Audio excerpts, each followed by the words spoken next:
The Royal Space Force, The Wings of Hanamis, might be one of the strangest anime watching experiences that I've had, and after thinking about it for a bit, I came to the conclusion that's because this movie doesn't really feel like an anime, and after doing a little bit of research, that might have been the actual intent all along. Royal Space Force is an anime film released in Japan in 1987, directed by Hiroyuki Yamaga. I have not seen his other directed work, but he did work as a writer on Gundam 0080, which is fantastic. This is a story that takes place in an alternate history during the development of technology that could take people into space for the very first time. But this Space Force is filled with people who aren't taking it very seriously, and more so like it's just any other job. The main protagonist, Shirotsu, is kind of a confusing and complex anomaly to me.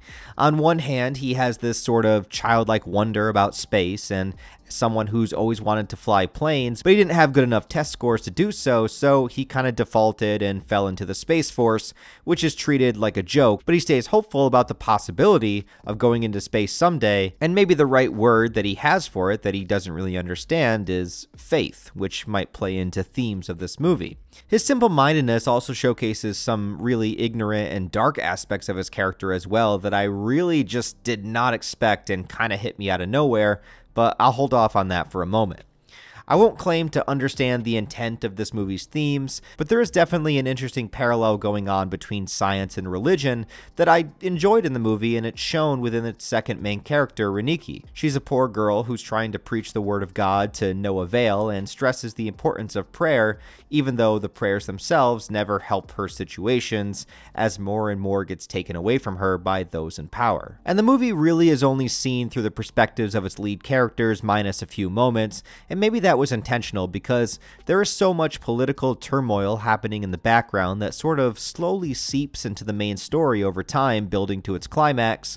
On the one hand, it was kind of frustrating to me since we are in a fictional world and I am not familiar with the politics, so piecing together why people were protesting, why there's no faith in the leadership of it all, and what the different nations were intending, it left me a little bit confused from time to time. But on the other hand, it was kind of brilliant. Since we are mostly only in the protagonist's perspectives, we have a huge disconnect with the lives of average citizens and what's going on in the rest of the world. They aren't things that directly affect Shirotsu on a personal level, so a lot of it is left in the background for our interpretations. Okay, but what is this movie really about? Really, it is the progression of what is happening and what needs to happen to put a man into space for the very first time, and our lead character is volunteering to be the world's first astronaut.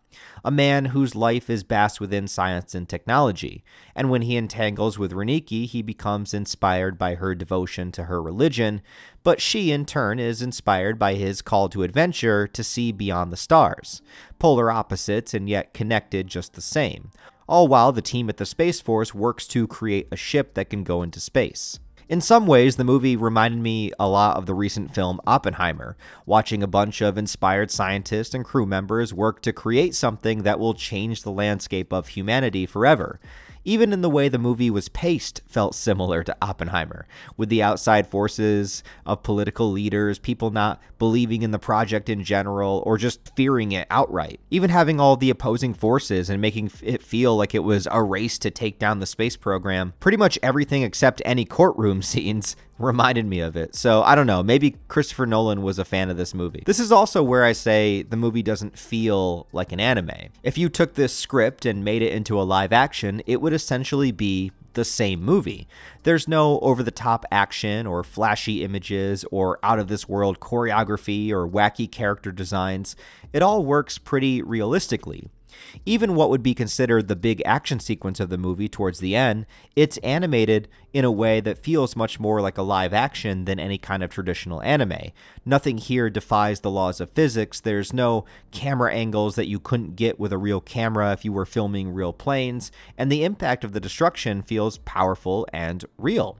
It's a spectacle, but it's unlike anything that you would see or think about in modern day anime. In doing a little research on the movie, it became more clear to me as I learned that this was the very first movie from the Gainax studio, one that would eventually go on to create the legendary Neon Genesis Evangelion.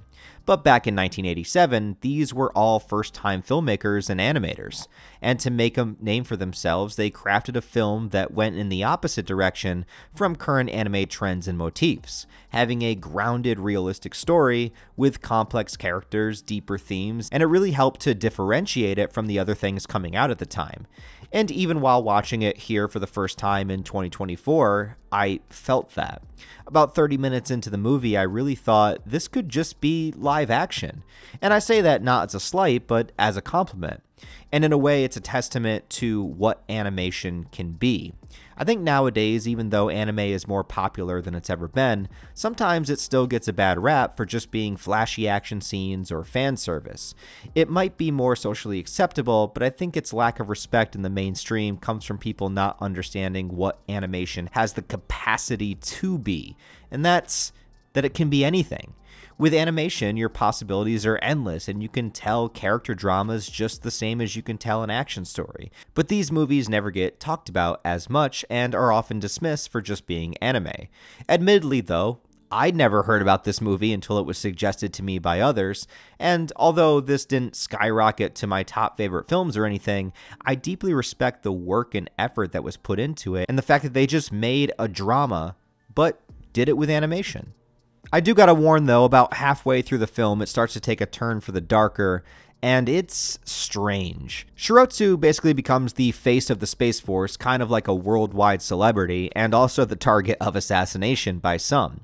His only solace is with Riniki, and throughout the film he makes some advances on her that she turns down because of her faith, but there's this scene that at first feels like it comes out of goddamn nowhere, where he's stressed out, he stays with her, and as she's changing clothes, he tries to triple down and have sex with her, and she is not about it. He does stop himself and also gets hit in the head, and the thing that you fear might happen in this scene definitely does not happen, but it did make me look different at the character for a while. And having only seen it once, I can only come up with a couple of things.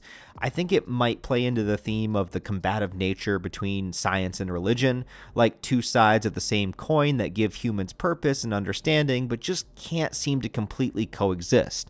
Basically saying you can't force these things together, you just have to let both of them be, and each side can find appreciation for one another without needing to overpower the other. I don't know, maybe I'm trying to look too deep to understand this moment. I'm just trying to figure out something. It could also be that Shirotsu is just incredibly stressed out and thought she would go for it this time and be able to comfort him, but it still completely took me by surprise. I also think that our main character is, in fact, pretty simple-minded. He seems oblivious at times of the dangers of the protests around him, going out in full uniform, even being the target of assassination. But it's also that simple straightforwardness that gives him so much hope and belief in the space program and makes him want to be the first astronaut.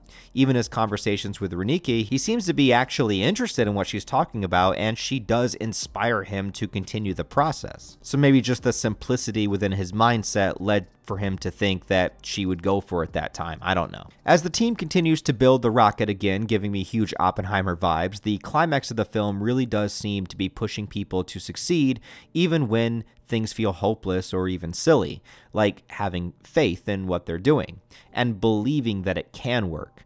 As other political factions roll in to stop the launch and a battle breaks out, they still manage to press forward despite the fear and confusion.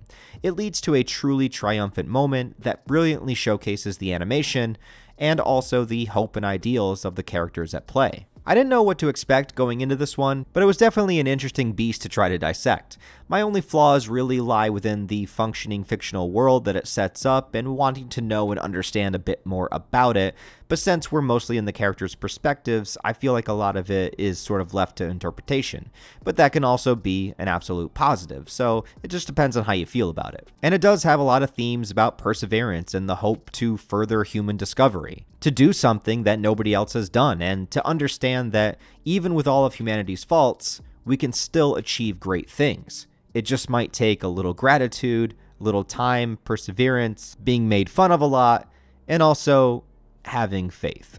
Anyways, guys, if you have seen Royal Space Force, let me know what you think about it down below in the comments. Do you love it? Do you hate it? When did you see it? Because I only really just heard about it recently from a couple of recommendations from you guys. So this is definitely one of those films that I missed along the way back in the day, but I'm glad that I watched it now. Anyways, guys, please leave a like and a comment to help it out in the algorithm. I really would appreciate it. Thanks as always for watching. If you want to support the channel on a deeper level, I do have Patreon, channel memberships, merch store, and all that stuff linked down in the description below.